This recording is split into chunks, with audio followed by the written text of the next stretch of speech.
Well, today is the 19th anniversary of the 9/11 attacks, and I have to say, a lot has changed since then. And I don't just mean the immediate aftermath of 9/11. You know, the start of the war on terror, the rise of the surveillance state. Um, I think what I mean really is a lot has changed, not in terms of our government, but in terms of our society.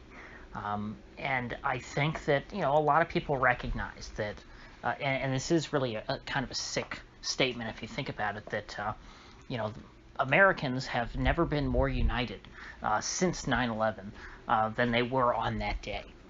There was this sort of,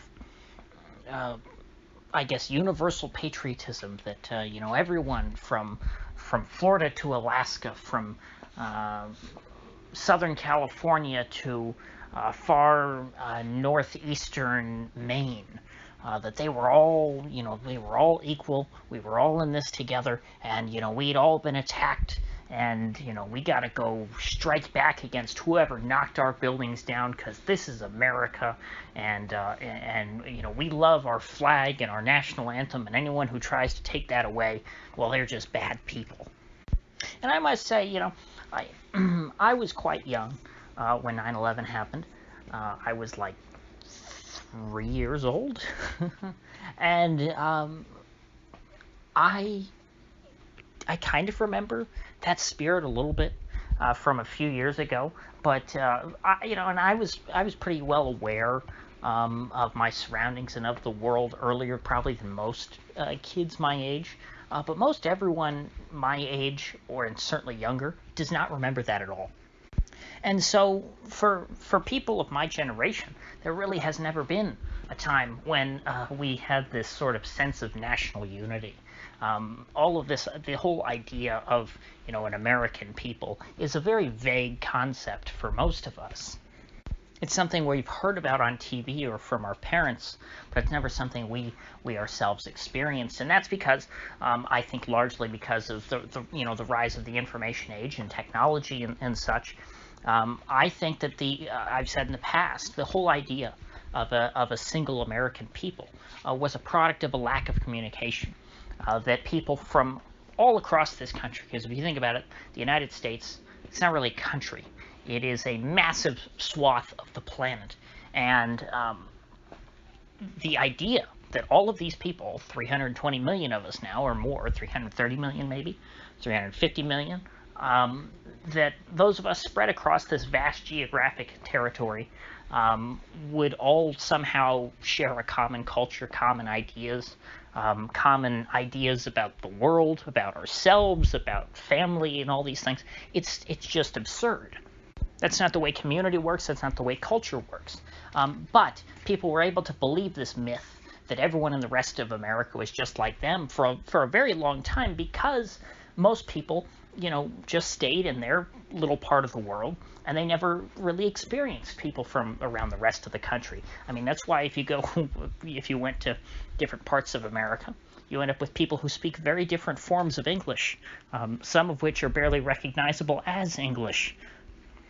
But because of the people's ignorance of their differences, they could, look around them and say, hey, I have a lot in common with my neighbors, which is true. Most people do have a lot in common with their neighbors.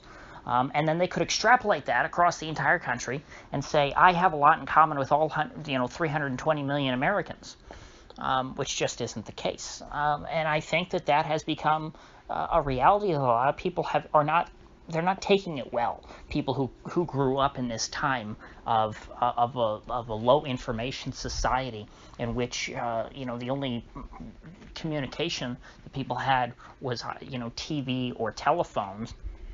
But for someone like me, my age or younger, this is just reality. We understand that America's a very diverse place, and I don't mean diverse in the way that the social justice crowd means it. I, of course, mean diverse in just terms of people are different.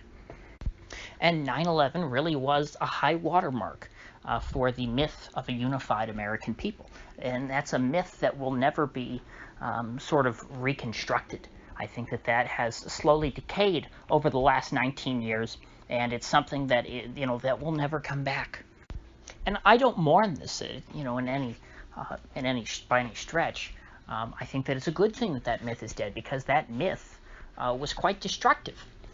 It enabled our government in Washington to do some terrible things, not only to to us, we Americans, but to people around the world, and enabled the Bush administration to start a war that led to the death of up to 1 million Iraqis, for one thing. But it also enabled the NSA here at home to create their mass surveillance program. It enabled the Patriot Act, all of the the secret spying on domestic citizens. This idea that oh my gosh, there's terrorists everywhere, and so we have to keep an eye on everyone. And you're a patriotic American, so you've got nothing to hide. So you should just be okay with this, and and not care about privacy and all these things. I mean, these are horrible, horrible. It would have been very scary. I'm glad that I wasn't really that aware back in 2001 to 2005-ish, because boy. Some dystopian stuff, and I would have been probably very, very black-pilled over all of that. And people only accepted that because they had this trust in their government and in each other and in everyone across the country, that we all had the same interests, and that we all had our best, each other's best interests at heart, and so nobody would misuse that kind of power. Nowadays, though, people do not have, they're not so naive about these issues. They understand that in many cases, much of the country hates them and would like to see them dead. And Twitter obviously is not the greatest indication of public sentiment, but this year was the first year I went on Twitter, and I saw a lot of stuff on 9/11 that wasn't just the general oh my gosh, so many people died, so sad, we love America, and with flag emojis and stuff. No, I saw a lot of people essentially saying bad things about America, saying, hey, you guys, you might think that you should be mourning stuff because something bad happened to America today. Well, guess what? America's really bad, and so you shouldn't do that, which again is dumb. I hate when people do that. I think the Soviet Union is evil, but I don't exactly, come back on the anniversary of, I don't know, Chernobyl, and say, hey, the Soviet Union's a really bad place, and so you shouldn't mourn any of the people who died. And those firefighters, they deserved what they, all the cancer that they got. But my point in bringing this up is not to castigate those who are tweeting stuff about Salvador Allende, which, of course, I mean, that is an important issue. I don't think that that's at all unfair to bring up the 1973 Chilean coup that was, of course, backed by the CIA and led to the installation of Augusto Pinochet as the military dictator there until 1991, I believe. But it's interesting that you have all these leftists coming out and saying, hey, if you think 9/11's bad, well, think of the first 9/11. That was really bad, which, I mean, to me, there's no comparison. Obviously, 9/11, 2001 is a much worse event for, in terms of people dying than, September 11th, 1973, in which, Allende died, and I don't know how many other people, not 3,000. I guess they'd argue that, well, people who were killed and silenced and disappeared by the regime could be counted as casualties of that, whatever. But in past years, it would have been unthinkable for anyone to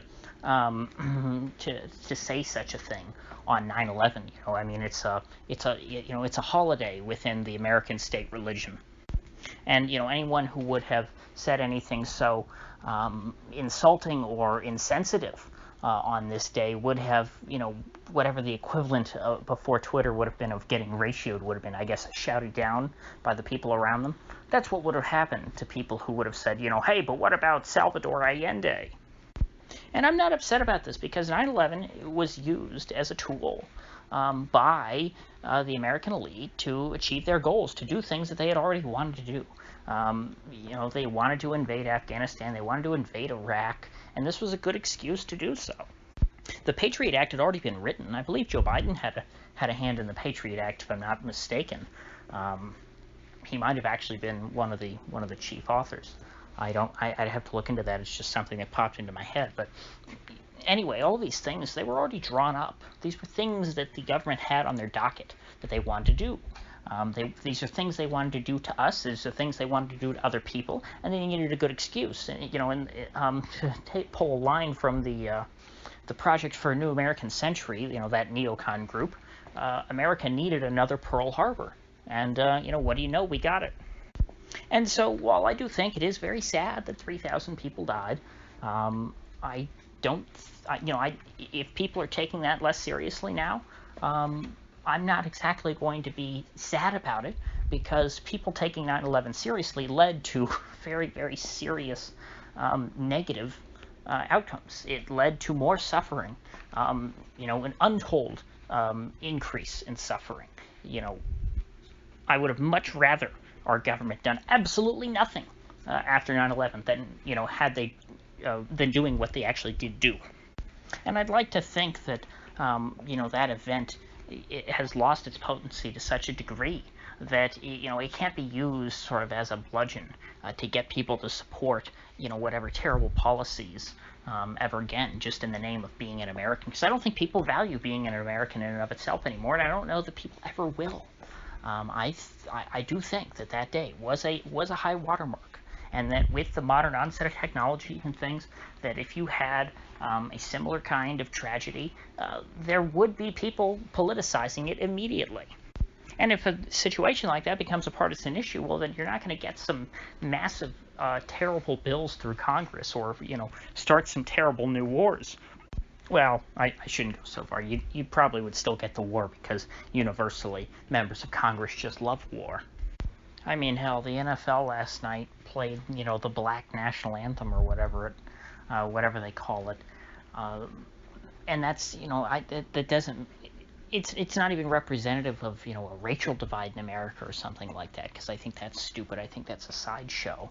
But it is representative of this of the fact that, the national anthem and these symbols that were held up as, universally good things after 9/11, these things that were symbols of unity, these have become controversial.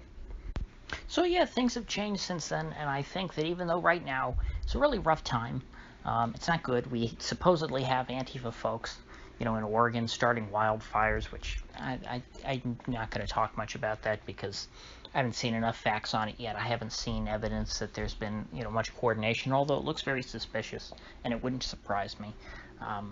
And we've got all these other issues. This is not a fun time, but I think that on the other side, we end up in a place that's much better than we were back in 2001, when, the American people were so united, and, were united in doing terrible things, in supporting terrible ideas and terrible laws. I think that Americans, are developing a healthy distrust of one another, but that is, it's a difficult transition. But ultimately, what I hope to see from all this, what I think is the only way to restore peace, now that the egg has been broken, so to speak, or perhaps better way to look at it is, now that the dam has burst. I don't know. There's a lot of analogies you could pick here. Anyway, now that people realize that there is no more one nation under God, the only way to restore peace to our society is through, political disintegration or decentralization.